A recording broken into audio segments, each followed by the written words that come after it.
Ramzan Kadyrov is the man who, not long ago, claimed that he was perfectly entitled to run for and become the next president of Russia after President Putin is deposed, dies, or resigns.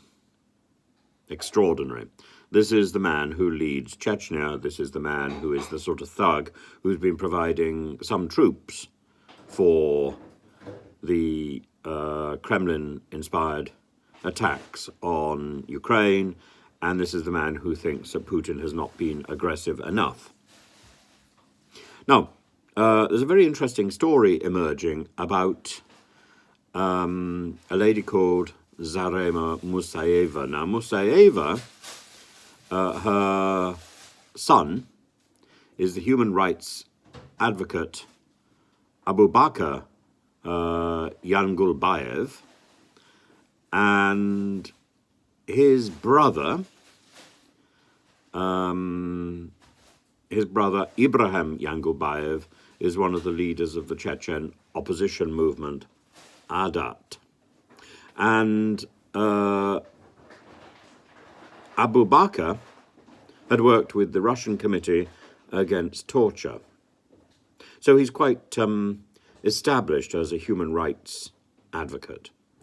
Their father, Saidi Yangulbayev, is a retired judge in the Chechen Supreme Court.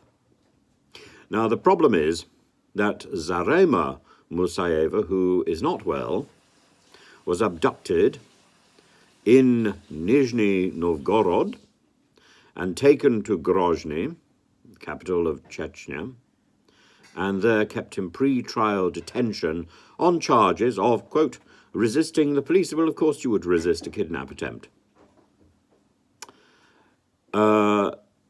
Musayeva has now been unlawfully imprisoned for a year. In a Telegram video, her son, Abu Bakr, said, over this year my mother's health has only got worse. She should not be made responsible for what her sons did. And if you, Kadyrov, are a man, which he's not, if you consider yourself the personification of maximal masculinity in this country, you must let her out. If that's the way it is, if we're living under wartime rules and the law doesn't work in Russia or in Chechnya, why don't we exchange her for me? Let's not touch the woman. Take me instead of her. But I very much doubt that Ramzan Kadyrov will surrender the one advantage he's got to take the moral low ground. No. No, Ramzan Kadyrov, very much like his master, Vladimir Vladimirovich Putin, is a thug, and thugs don't admit responsibility. That's the problem with thuggery. They just keep going on, bashing away.